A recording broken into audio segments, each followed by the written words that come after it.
maalin dhexdaas waxaa bukaan noogu yimid isbitaalka. bukaankaas asagoo xanuun hayo ayaa gobol ka yimid. waxaa la siiyey farmashiyo tegay. dad baa daawooyin xanuun baabi'iya ay rabeen inay siiyaan. daawo bethidine la yidhaahdo siiyaan marka, oo xanuun baabi'i ahaan u siiyeen, oo IV ama xididka ay ka siiyeen. kadibna bukaankiisi degdeg ah ayuu wuxuu ku galay waxa la dhaho respiratory failure ama respiratory arrest buu galay. hal mar baa neefta ku dhegtay. gabadhii iyadoo aad yani u liidata oo sakaraad ah oo tacbaana la keenay isbitaalka. haddii aan raadinay wax problem oo keeni karaa, marka hore daawada nooma aysan sheegin. dadkii wada familka ahaa waa ay ayaga laftooda xasuusneen baa laga yaabaa. markaan weydiino oo raadinay qofkan waxa la dhaho marka hore bukaanka physical examination markii wixii emergency laga soo baxay waan raadinay wax noo muuqda waan weynay, xataa infection weyn ma jiro. pneumonia aad u yar baa jirtay oo ah infection yar sanbada dhinac yani wax yar ka jiray, laakiin wax weyn oo qofka aad soo ridi kara sanbadkiisa ma ahayn. sidoo kale markaan dhiig ka qaadnay, dhiig waxaa jira laga qaado halbowlaha oo arterial blood gas la dhaho. wuxuu tilmaamayaa in qofkan sanbadkiisu uusan shaqaynayn oo waxa la dhaho respiratory type 2 respiratory failure uu ku jiro. waan yaabnay qofkii COPD iyo xanuunada lagu yaqaano iyo asma iyo xanuunada lagu yaqaanay inay keenaan type 2 respiratory failure kana ma ahan. qof dadkii waan weydiinay si gaar ah nin xoogaa isdhahay waa ugu masaqabsanaa ama xoogaa waa ugu aqoon roonaa dadkii waday. waan si gaar ula baxay, waa la sheekaystay. wax daawooyin miyaa jira oo gabadhaan ama waxay isticmaashaa ama wax daawo ah siiseen? wuxuu yidhi wallahi niyo cirbad waxa anaga aan ka ahayn cirbad xanuun baabi'iya oo farmashiya aan ka siinay ma jirto. waxay marka cirbadaas u baahanahay ii soo sawir, cirbadaas ii raadi ii keen. waaw dadkii ula hadlay ad WhatsApp-ka iyo kula xiriiray. wuxuu ii soo sawiray cirbadii waxay noqotay bethidine. marka bethidinta oo xanuun baabi'iyaha badanaa waxaa loo isticmaalaa foosha iyo xanuunada yani zaa'idka loo isticmaalaa. opioid daawada ka mid tahay.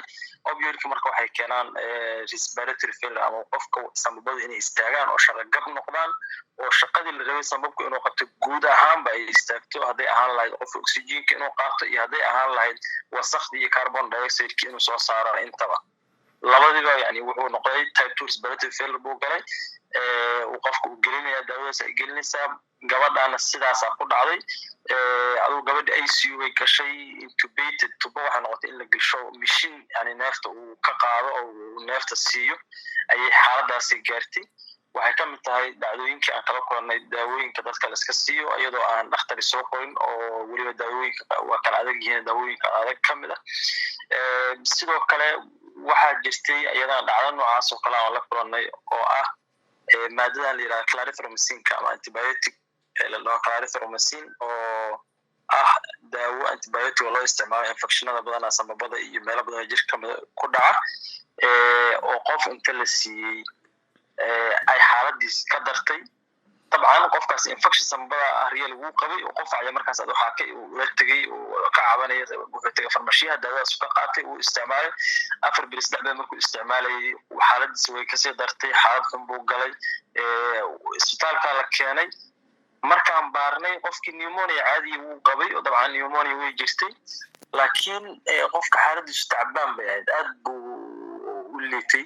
markaan baarnay oo baaritaano kala duwan u dirnay waxaan ogaanay dhacaamada ganacu inay aad u kacsan yihiin oo yani ganaca ama pancreaska xubintaan la dhaho dhacaamo ay soo tustaa jiro. dhacaas aad inay u kacsanaayeen.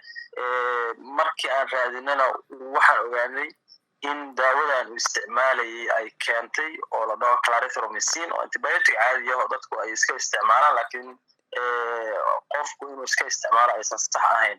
almuhiim waxay ku dambeysay in ninkii xaaladiisu tacbaan ICU uu galo. ICU dhowr beri kadib uu ka soo baxay. waxaan sameynay marka daawada isla markii waa ka joojinay. daawo kale ugu bedelnay oo moxifloxacin la dhaho antibiotic kale ugu bedelnay. dhacaamadaan baarnay.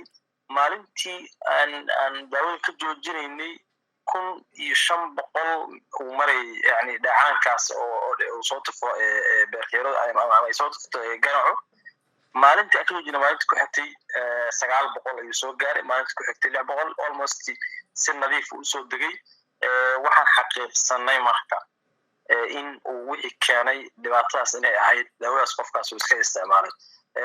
waxaa jirtay marka case report ama report aan ka qornay oo ka horreeyay bukaankaas noogu yimid bukaan yani isbitaalka bukaan ka horreeyay anaga noo jiifay oo xaaladaas kale inta galay case report aan ka qornay oo international loo publish gareeyay oo xawaan kasta oo ku raadin kartaan collateral induced acute pancreatitis la dhahaa. waa xaalad reer oo dhaca. sidoo kale waxyaalaha dhaca waxaa ka mid ah Stephen Johnson oo qof dhowr bukaan oo kale isbitaalka ay soo seexdeen oo xaalad aad u khatar ah, qofka allergic ashka doctor ka sheegay doctor Cabdi uu ka dhawaajinayo oo si xumaatay oo ilaa iyo mararka qaarkood Stephen Johnson oo xaalad aad u khatar oo critical ah qofka gelin karta. dabcan waxaa ka mid ah qofka liverka ama beerka oo kale inuu shaqo gab noqdo, keliyuhuna shaqo gab noqdaan. sababka hadda sheegnay daawooyin badan baa keena sababka inuu shaqo gab noqdo, heartiga ama in wadnuhu shaqadiisu ay yaraato ama mararka qaarkood khatar ay ku timaado sida arrhythmiada ama QT prolongation waxa loo daawooyinka qaarkood ay keenaan.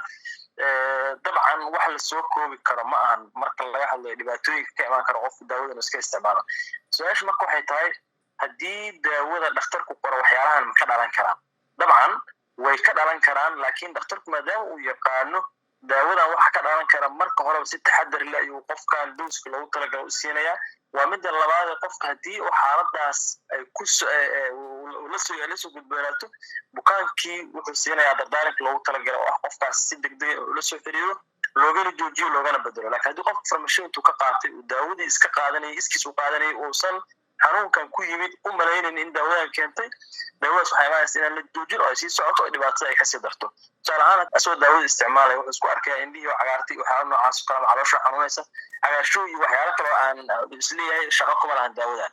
laga yaabaa in inta kuwa kale u tago in la gubo la dhaca cagaarshow waa laga gubaya, laakiin dhibaatada keenta ay tahay daawo xanuun baabi'iya مثلا paracetamol zaid oo kale iska isticmaalaya xanuun baabi'iya kalama daawooyinka keena liver failure uu iska isticmaalay laakiin uusan dareensanayn oo dib iyo meelahaas la aada dhici karta. laakiin dhakhtarku markuu arko calaamadii ama bukaanku uu daawada siinaya marka uu kala daaraado calaamadiis aragtid ila soo xiriir horena uga joojinaya wuuna ka bedelaya. marka dhibaatooyinkaas oo dhan waxaa looga hortagi karaa in dhakhtarka marka hore la tashado oo daawada dhakhtar la'aantiis aan la qorin. marka ma la soo koobi karo dhibaatooyinka ka dhasha.